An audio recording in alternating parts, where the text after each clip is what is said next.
Gas authority में।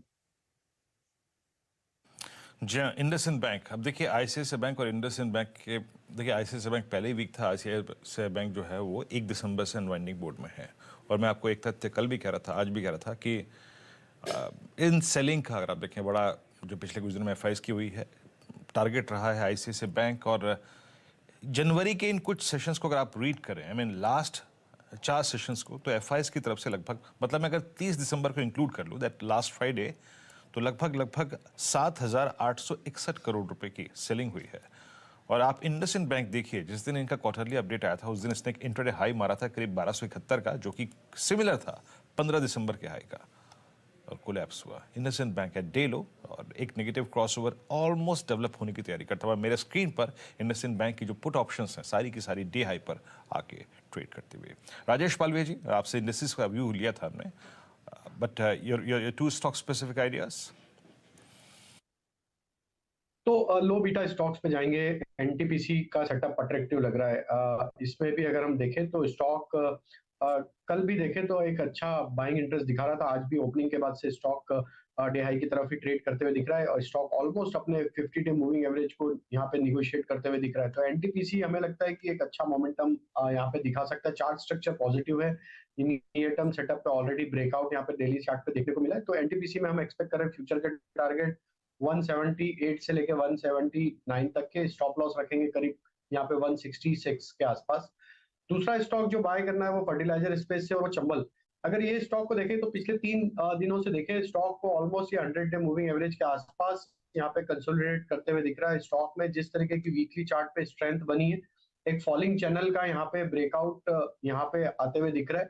तो हमें लगता है जिस तरीके के ब्रेकआउट या वीकली चार्ट पे स्ट्रक्चर बनते हुए दिख रहे हैं, चंबल में मोमेंटम हमें लगता है सेकंड हाफ में बनते हुए दिख सकता है। अपसाइड के टारगेट एक्सपेक्ट कर रहे हैं 328 332 तक के, स्टॉप लॉस होगा करीब 312 के आसपास। ओके, इस बीच अगर आप देखें आपके स्क्रीन पे bank Nifty at day low, जो सुबह मेरी अप्रोच थी और उसके मुताबिक अगर 42,881 का जोन बाइसेक्ट नहीं हो रहा है तो हमें सेल लेना। मैं बार बार रिपीट नहीं करता हूँ, अगर आप देखें तो अपने व्यूज़, लेकिन अगर आपने वो लेवल नोट करके रखे हैं तो नीचे 42404 एंड देन 42165। मैं फिर रिपीट करना चाहूँगा, बिटवीन 42404 एंड 42165 जो सबसे क्रिटिकल लेवल होगा वो होगा यही जो आपकी स्क्रीन पे है, because this is 50 day exponential moving average. और एक और बात याद रखिएगा, दोनों इंडिसेस स्क्रीन पे लेके आऊंगा मैं। इस पूरे क्रम में, गिरते हुए क्रम में, from I think 1 December to till date, bank Nifty पीछे रहा है, निफ्टी आगे रहा है। निफ्टी का 100 डे एक्सपोनेंशियल मूविंग एवरेज आता है करीब करीब 17,854 पे, उसे याद रखिएगा।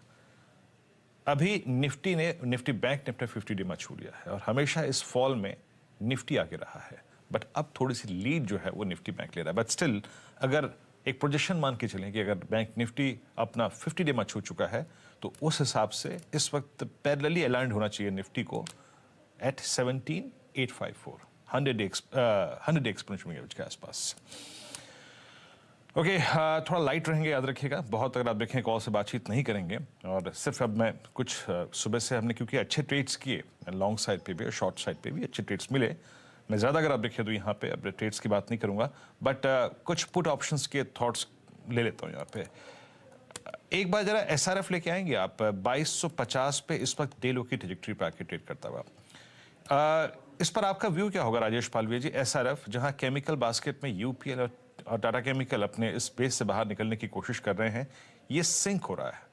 आपका SRF पे टेक, किसी दिन कोई बड़ी wild swing on the down side possible लग रही है आपको?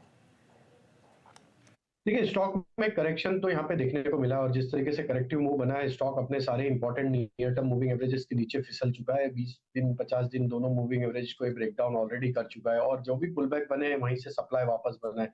स्ट्रक्चर तो वीक हो चुका है। हमें लगता है अभी ये स्टॉक 2280 के नीचे रहेगा फ्यूचर में। तो नेक्स्ट इसका लोअर साइड का टारगेट जो बनना चाहिए, इसके जो पुराने स्विंग लो बने थे दिसंबर में, वहां तक ये अटेम्प्ट करते हुए दिखेगा 2230 तक की डाउन साइड। एंड देन वो टूटते हैं तो फिर फर्दर और एक्सटेंशन होते हुए देख सकते हैं। तो यहाँ पे शॉर्ट साइड का ट्रेड लिया जा सकता है और स्टॉप लॉस छोटे ही रखने होंगे। 2290 के आसपास का स्टॉप लॉस रखे, टारगेट होंगे 2230। वो टूटेगा तो स्टॉक में फिर 2180 तक की जगह बनते हुए दिखेगा। मार्केट्स डीलों की तरफ बढ़ते हुए अनुज